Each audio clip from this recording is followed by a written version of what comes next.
हमने last lectures में ज्यादा तो और कुछ नहीं बेटे, मैंने आपको कैपिटल बजटिंग के बारे में बताया था. Capital budgeting, meaning of capital budgeting decisions we have discussed. Strategic financial management decision, investment, dividend. Investment can be of two types, short term, long term. We have seen. What are the features? ये बात बड़ी important थी, तो मैंने इसमें star लगाया था बेटे, 3 स्टार लगा लीजिए.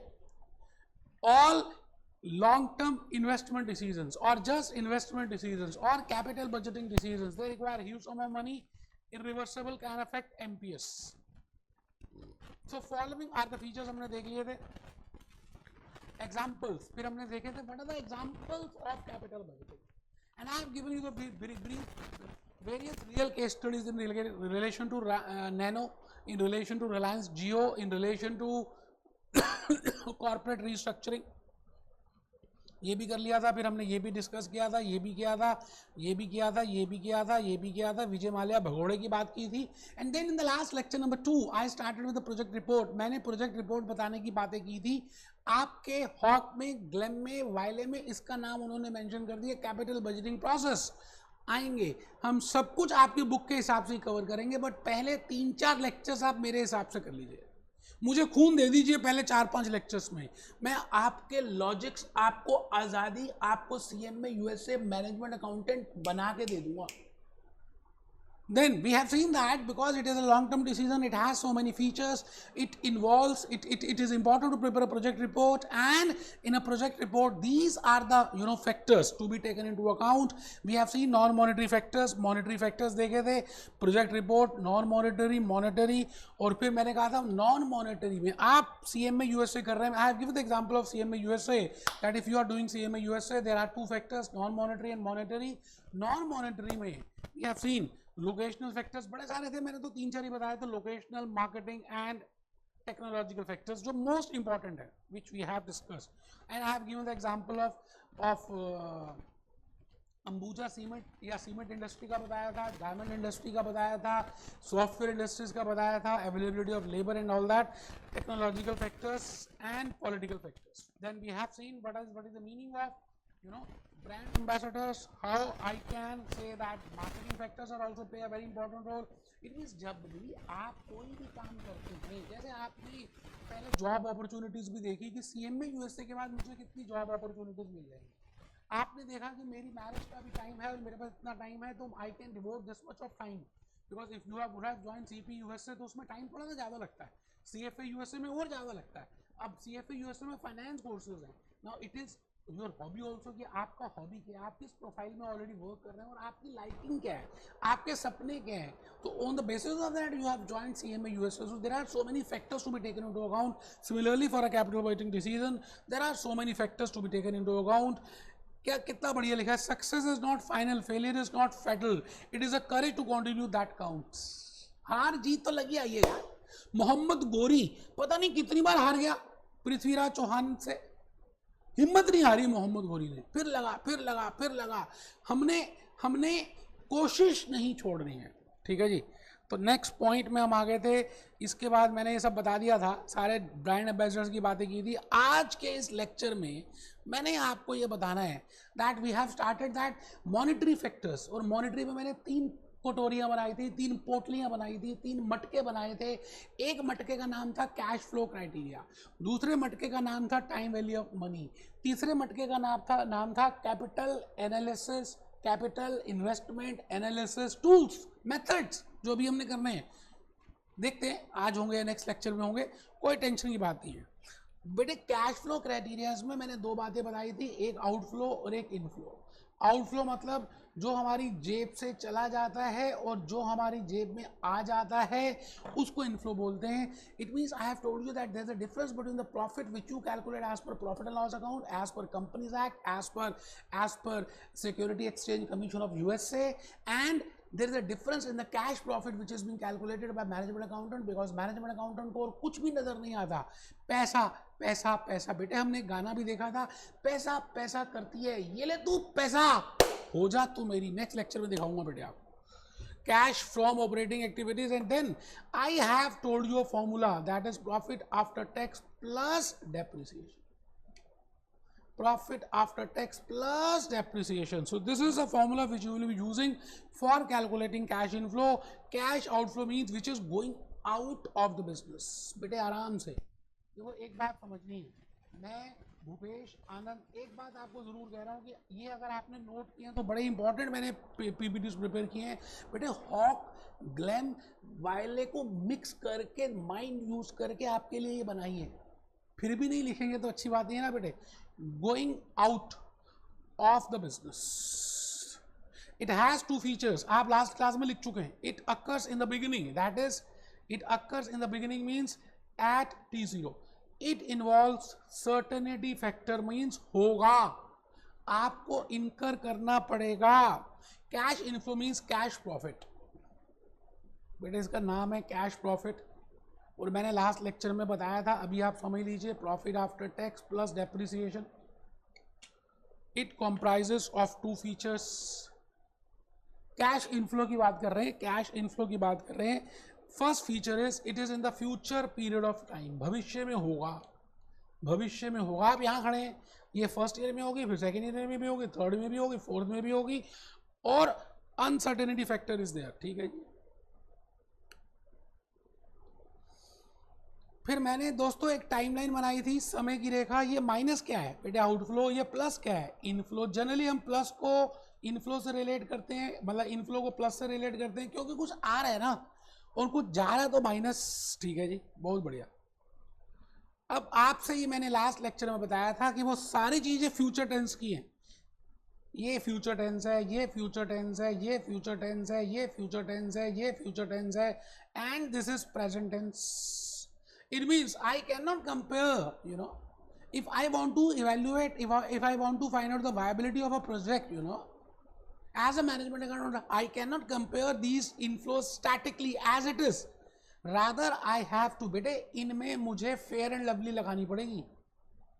पहले फेयर एंड लवली लगाऊंगा, फिर फेयर एंड हैंडसम लगाऊंगा, और जब हैंडसम और फेयर एंड लवली लगा लूंगा then only it can be compared with outflows, because outflows are at today's context and inflows are at future context. मतलब एक फ्यूचर टेंस की चीज दी है जो फर्स्ट ईयर के बाद में मिलेगी, सेकेंड ईयर के बाद मिलेगी, थर्ड ईयर के बाद में मिलेगी, फोर्थ ईयर के बाद में मिलेगी। तो मैंने उस बात को समझाने के लिए आपके लिए क्या यूज किया था, मैंने आपको यह बताया था कि आप सभी डिसीजन क्राइटेरिया से पहले आप सभी you should know what is the meaning of time value of money. बस जी बस, 1 मिनट की बात रह गई है, ध्यान से। ये बेटे आउटफ्लो है, ये इनफ्लो है, ये इनफ्लो है, ये इनफ्लो है, ये इनफ्लो है,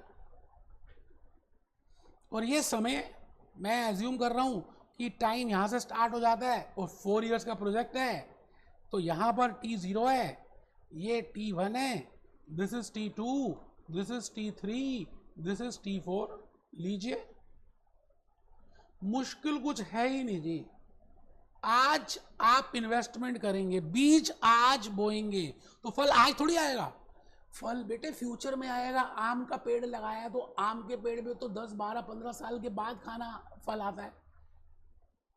तो आप ये बताइए, आप कैसे कंपेयर करेंगे कि उसमें कितने फल आए हैं?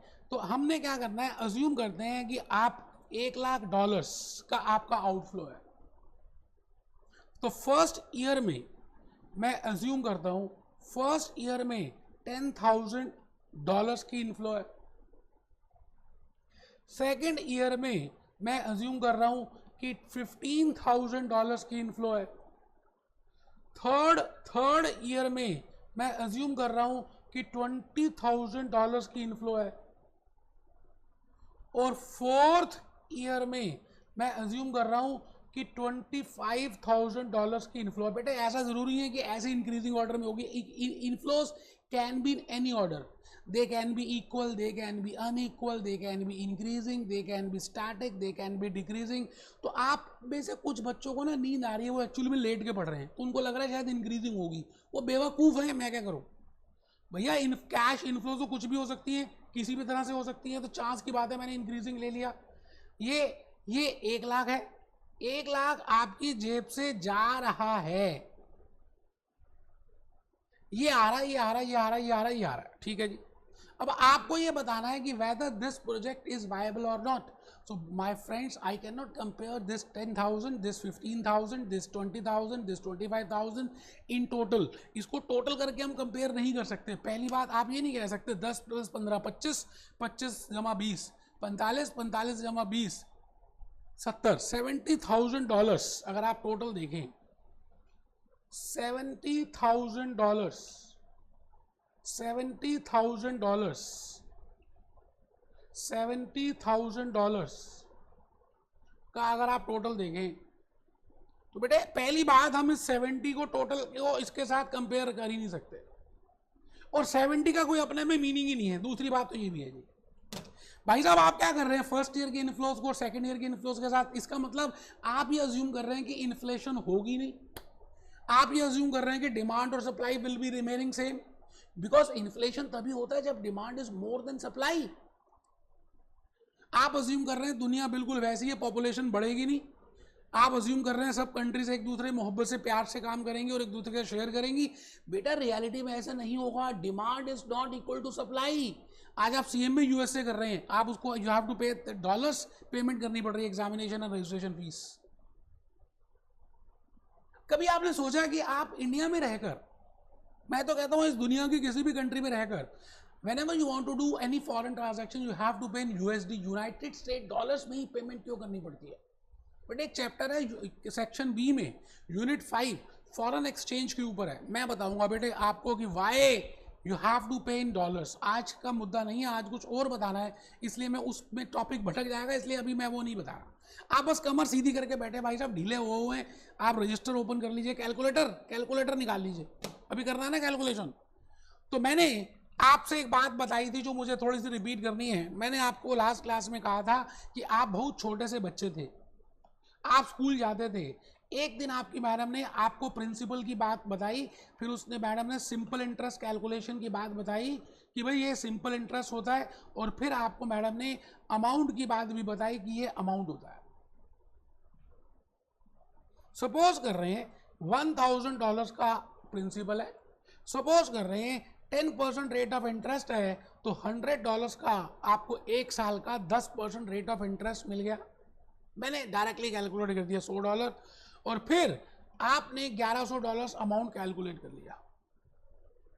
अब ये जो $1100 है ना, इसमें दो चीजें छुपी हुई हैं, एक $1000 प्रिंसिपल और दूसरा $100 इंटरेस्ट। सब पता है आपको, रिपीट कर रहा हूं जान के, वैसे खत्म हो गया। Then I have told you that we can write down the equation also, A is equal to P plus P into R into T. This is interest. We can say like this also, P plus P into R, because T is 1. We always take for 1. तो 1 को लिखे या ना लिखे एक ही बात है। फिर हम ये कहा था amount is equal to P into P common ले लिया, 1 plus R। अब बेटे आज मैं एक नई चीज ये बता रहा हूं, ए का नाम है फ्यूचर वैल्यू, बिकॉज अमाउंट आपको फ्यूचर में मिलने वाला है, एक साल के बाद मिलेगा।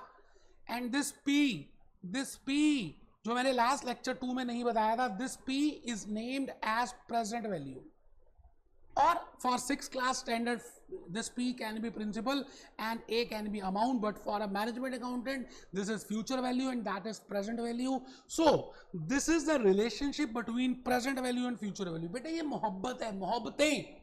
एक लड़का था दीवाना सा, एक लड़की थी दीवानी सी, दोनों में आंख मटकता हुआ कुछ बातें होने लगी। दोनों सीएम में यूएसए कर रहे थे, दोनों पार्ट 2 कर रहे थे, पार्ट 1 क्लियर हो चुका था, और दोनों ने वीडियो लेक्चर्स भूपेश आनंद के लिए थे, तो साथ साथ बैठ के पढ़ते थे। फिर आगे क्या हुआ मैं बताऊंगा, लेकिन मैं आपसे ये कह रहा हूं there is a relationship between. यहां पर अगर आप देखें तो फ्यूचर वैल्यू अगर आपको निकालनी है और प्रेजेंट वैल्यू गिवन है और आपको इन्फ्लेशन रेट गिवन है, मैं आर को इंटरेस्ट नहीं बोलूंगा, इन्फ्लेशन रेट बोलूंगा, तो आप you can calculate future value. But if you want to calculate present value, तो बेटे आप क्या करेंगे, प्रेजेंट वैल्यू को निकालने के लिए क्या करेंगे, future future value divided by 1 plus inflation rate is equal to present value, is equal to present value. इसको हमने बड़े सिंपल से तरीके से लिख दिया था, present value is equal to future value upon 1 plus R. धीरे धीरे, होले होले, शाहरुख खान कहता है होले होले होगा। बेटे धीरे धीरे आपको बातें समझ आएंगी। मैं जहां तक लेके जाना चाह रहा हूं ना, मैं आपको छोटे छोटे रास्तों से सीधा टॉप पे ले जाऊंगा। बस आप मेरी छोटी छोटी बातों को ध्यान से सुनोगे तब तो। यकीन इस बात का कि आज से पहले आपने कुछ नहीं भी किया हुआ तब भी आपको समझ आएगा, अगर आपने ईमानदारी से मेरी बात को सुना और लिखा और कैलकुलेटर से कैलकुलेट करने की कोशिश की। जब मैंने कहा तो बताइए यहां तक कोई दिक्कत आ रही है? यहां तक तो 6th क्लास की मैथमेटिक्स है। मैंने नाम चेंज किया, पी की जगह प्रिंसिपल की जगह प्रेजेंट वैल्यू लिखा, अमाउंट की जगह फ्यूचर वैल्यू लिखा, क्योंकि वो फ्यूचर में मिलेगा। अगर आपको फ्यूचर वैल्यू निकालनी है तो प्रिंसिपल गिवन है, we can calculate present value की मदद से। And if you want to calculate present value, because आपको ये जो कैश इनफ्लोस गिवन है, आपको ये जो कैश इनफ्लोस गिवन है बेटे, ये फ्यूचर वैल्यूज दी हुई है कि फर्स्ट ईयर में इतने मिलेंगे, सेकंड ईयर में इतने मिलेंगे, थर्ड ईयर में इतने मिलेंगे, फोर्थ ईयर में इतने मिलेंगे। और आप तो जीरो पीरियड में खड़े हैं, इसका मतलब आप ग्राउंड फ्लोर में खड़े हैं, आप प्रेजेंट वैल्यू में खड़े हैं, and you are given with the future values. How I can compare future with present? I can not compare it. So I have to firstly convert these future values. मेरे को पहले इन सभी future values को present value में convert करना पड़ेगा। तो वही तो रिलेशनशिप बता रहा हूं कि अगर आपको फ्यूचर वैल्यू दी हुई है तो आप उसको प्रेजेंट वैल्यू में निकाल सकते हैं। बिल्कुल सिंपल सी बात है, ठीक है जी। तो जैसे यहां पर 10, 15, 20, 25, 10, 15, 20, 25, 10, 15, 20, 25, 10, 15, 20, 25, और आपके सामने 10, 15, 20, 25। मैं ये कहता हूं, मैं एक बार दोबारा से आपको समझाने के लिए जल्दी से यहां पर लिख रहा हूं T0, T1, T2, T3 and T4। 1 lakh 10, 15, 20, 25। बेटे ये ब्रैकेट लगाने का मतलब ये है कि आउटफ्लो, आप ना भी लिखें आउटफ्लो, आपने ब्रैकेट लगा दिया मतलब ये माइनस की फिगर, और माइनस आउटफ्लो होती है गोइंग आउट। अभी बेटे 1 लाख कैसे आया, निकालने का तरीका मैं बताऊंगा आने वाले लेक्चर्स में। ये 10,000, 15,000, 20,000, 25,000 cash profit, cash inflow, profit after tax plus depreciation, how we have calculated that I will be telling you in future next lectures में। अभी आपको मैं कुछ दूसरी बात बताना चाहता हूं। मैं ये कहता हूं कि अगर इन्फ्लेशन, इफ आर इज 10%, तो मुझे क्या करना है, ये फ्यूचर वैल्यू दी हुई है। सो ये फ्यूचर वैल्यू फर्स्ट ईयर की है, ये फ्यूचर वैल्यू सेकंड ईयर की है, ये फ्यूचर वैल्यू थर्ड ईयर की है, ये फ्यूचर वैल्यू फोर्थ ईयर की है, और ये प्रेजेंट वैल्यू तो होती जीरो पीरियड की है। अच्छा, आज $1,00,000 की वैल्यू $1,00,000 ही है। आज $1 की वैल्यू $1 ही है, ये तो पता ही है। आज तो वही चीज है, उतने की पैसे, ठीक है जी। समय के बाद कुछ वैल्यू में चेंजेस आ जाते हैं रियल वर्थ में।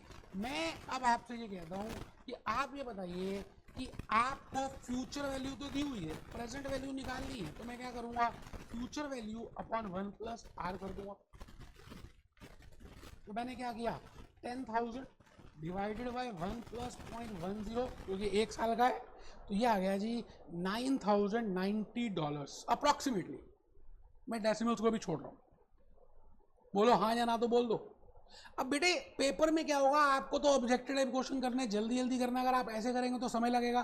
तो हम क्या कर रहे हैं, इसका एक जनरल कंसेप्ट निकाल रहे हैं। जनरल कंसेप्ट का मतलब ये है कि आपको ये तो पता चल ही गया कि present value is equal to future value upon 1 plus r है, ये तो बात समझ आ गई। बेटा जनरल कभी भी करना हो तो 100 की टर्म्स में करते हैं, परसेंटेज में या 1 की टर्म्स में करते हैं। तो मैं $1 की टर्म्स में कैलकुलेट करता हूं कि अगर आपको 1 साल के बाद $1 मिले, क्योंकि मुझे जनरल फॉर्मूला निकालना है, जनरल रिलेशनशिप निकालनी है। If after 1 year I am getting $1, 1 साल के बाद अगर मुझे $1 मिले, तो आज उसकी प्रेजेंट वैल्यू कितनी होगी, how much will be present value. बेटे उसकी प्रेजेंट वैल्यू कितनी होगी, मुझे तो ये चेक करना है that how much is the present worth of that $1 which I will be getting after 1 year. बड़ी सिंपल सी बात है, because I want to find out the general relationship, तो इसलिए मैंने $1 ले लिया, ठीक है जी। तो प्रेजेंट वैल्यू का वही फॉर्मूला लगाते हैं 1/1 + r। बेटे फ्यूचर वैल्यू की जगह मैंने 1 लिख दिया क्योंकि फ्यूचर वैल्यू 1 है, बोलो 1/1.10, ये आ गया जी 0.9090, आप चेक कर लीजिए। इसका नाम है जी प्रेजेंट वैल्यू फैक्टर। बिकॉज ये फर्स्ट ईयर का है तो ये फर्स्ट ईयर का कर लिया। अगर मैं $10,000 से मल्टीप्लाई कर दूं तो ये आ जाएगा $9,090, जो मैंने ऊपर कैलकुलेट किया। एक बच्चे को टेंशन हो गई, पता क्या था, पता नहीं क्या कर रहा मास्टर। बेटा ये 9,090 का मतलब है कि आज मतलब T0, आज eight T0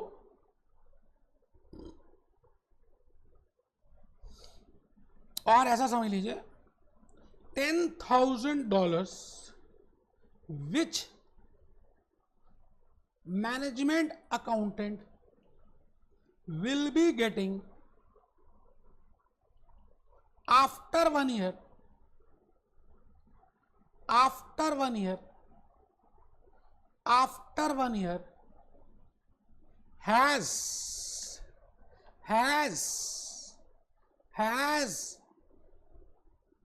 present worth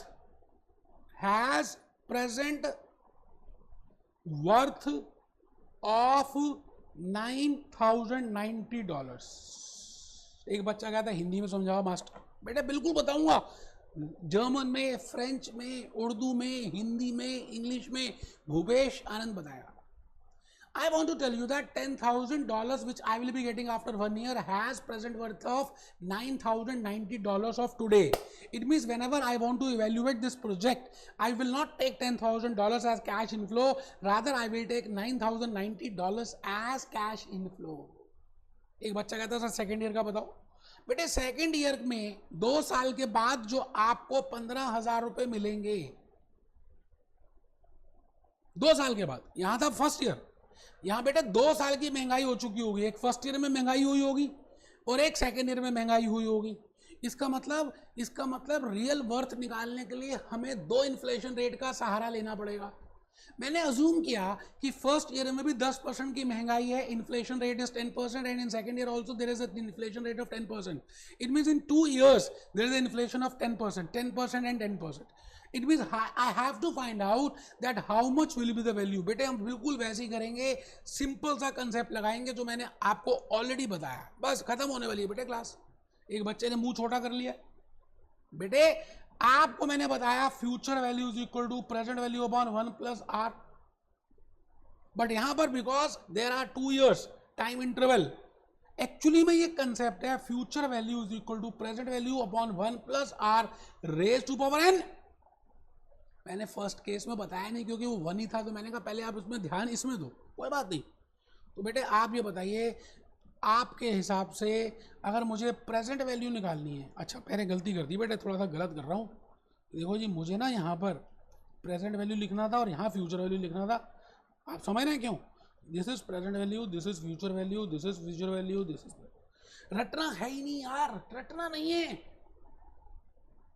future value is always more than, amount हमेशा प्रिंसिपल से ज्यादा होता है।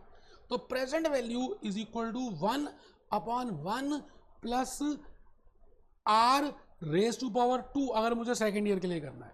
तो यह देख लीजिए 1/1 + 0.10 raise to power 2,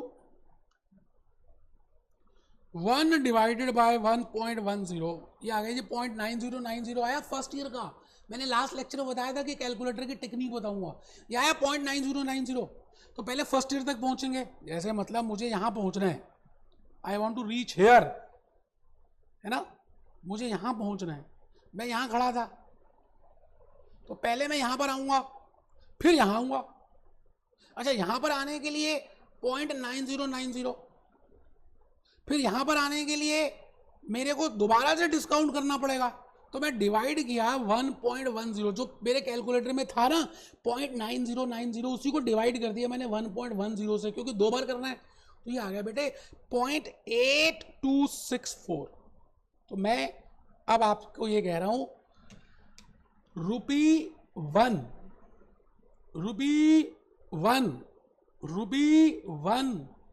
which rupee 1 which we are getting in year 2 has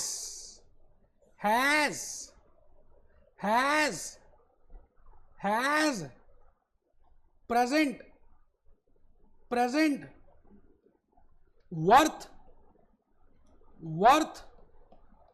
of $0.8264। यहां पे भी मैं रुपी की जगह डॉलर करता हूं, क्योंकि बेटर रहता है बेटे, हम सारा को डॉलर्स में कर रहे हैं। $1 which we are getting in year 2 has a present worth of 0.8264। It means if I am getting 15,000,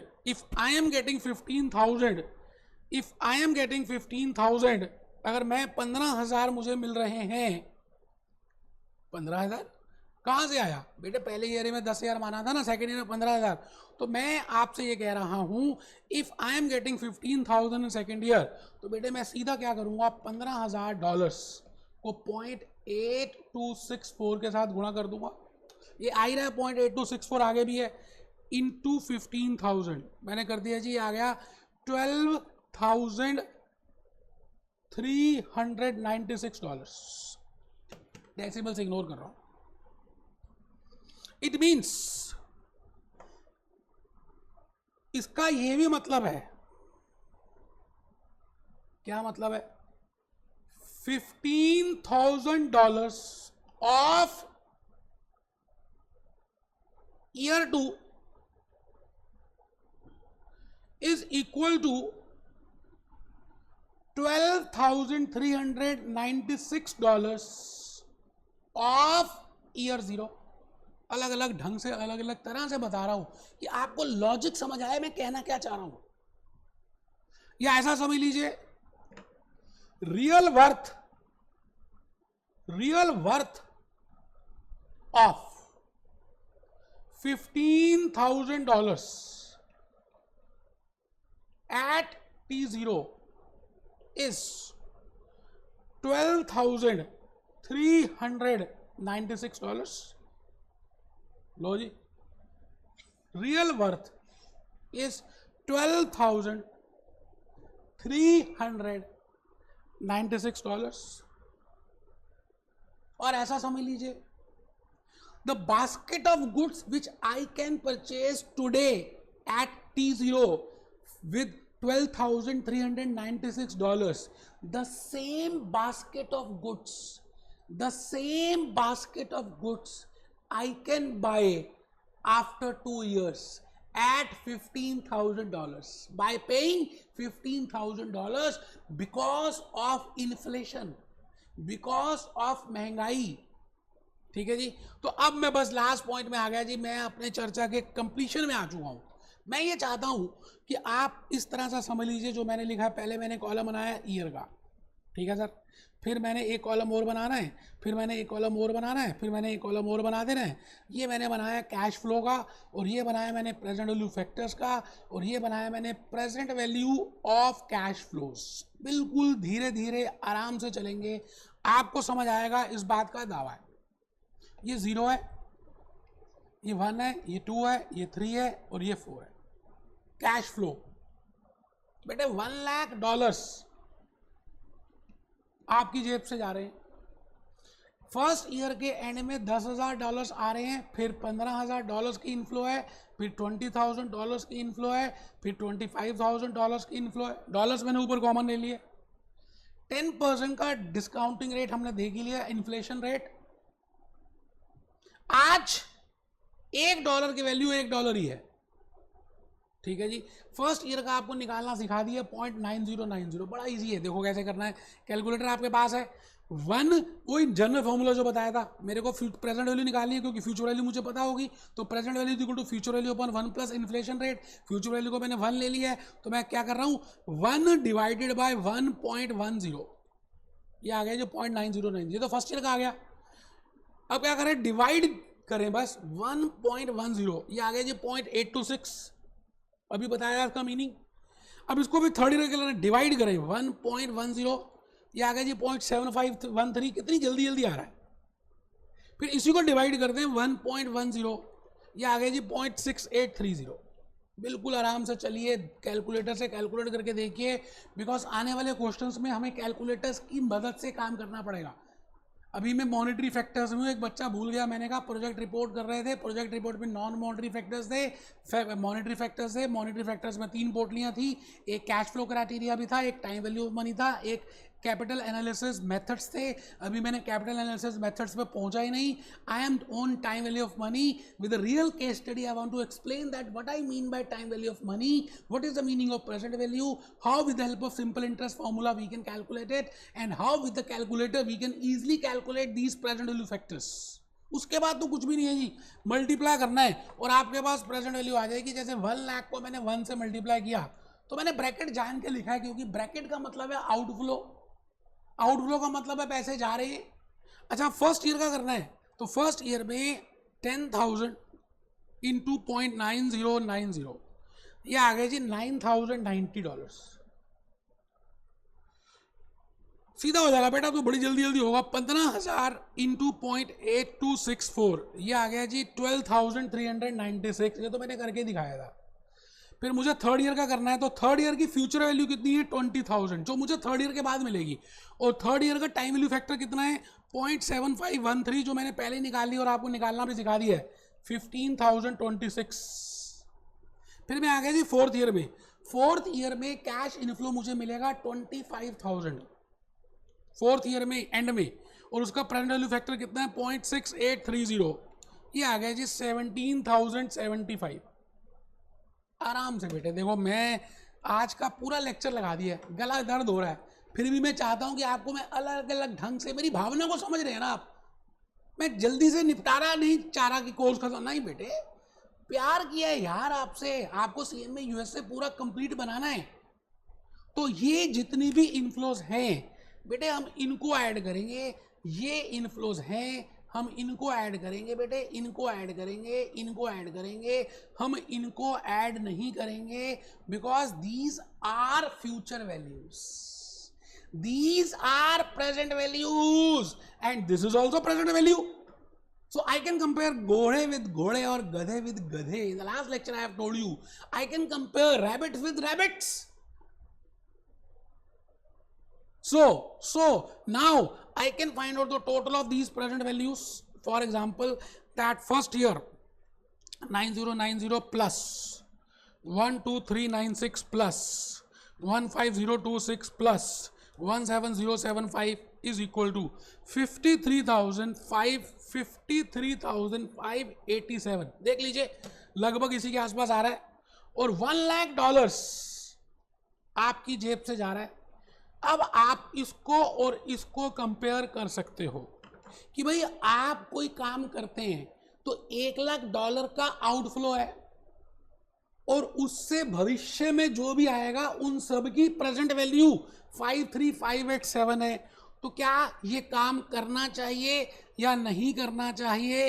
एक बच्चा कहता है सर बेवकूफ़ी है करना, क्योंकि हमारी जेब से $46,413 चले जाएंगे, नेगेटिव है, चले जाएंगे। So what is the fun of doing that project in which we have to pay, we are not getting anything. तो यही आने वाले लेक्चर्स में हमने करना है, इसी को हम कहेंगे कैपिटल एनालिसिस मेथड्स। बट बेटे आज के इस लेक्चर नंबर 3 में मेरा मेन ऑब्जेक्टिव था कि मैं आपको बताऊं कि what is the meaning of inflation and how with the help of inflation, what is the meaning of time value of money, what is the meaning of cash flow criteria. बेटे ये base बन रहा है, आपको बड़ा मजा आने वाला है आने वाले लेक्चर्स में। आइए मैं आपको ये कह रहा हूं कि उम्मीद है कि आप सभी को हमारे जूस नोट्स मिल गए होंगे, मिले? अच्छा, नहीं मिले। ये देखिए जी, ये हमने नेक्स्ट लेक्चर में देखना है, डिसीजन कैपिटल एनालिसिस मेथड्स। आज नहीं कर रहे, कंसेप्ट नंबर 5 डिस्कस करेंगे, बड़ा इंपॉर्टेंट है, लेक्चर नंबर 4 से शुरू करेंगे। बट आज बेटे जूस नोट्स तो सबको मिल गए होंगे, CMA USA part 2 juice notes. ये इन्वेस्टमेंट डिसीजन है, अभी मैंने जबकि जूस नोट से कुछ बताया नहीं, बिकॉज मैं अभी अपनी कहानी समझा रहा हूँ। अभी एक लेक्चर और चलेगा बेटे, मेरी कहानी एक लेक्चर और चलेगी, उसके बाद आप फिर कहीं से भी कुछ भी कर सकते हैं। ठीक है जी। ये देखिए, time value of money, future value, present value, कुछ नहीं, अभी मैंने कुछ नहीं बताया आपको। हम देखेंगे क्या है इनका मीनिंग, करेंगे, कंसेप्ट समझेंगे, कैपिटल एनालिसिस एप्लीकेशन मेथड्स को सीखेंगे। Be happy, B jolly, B cheerful.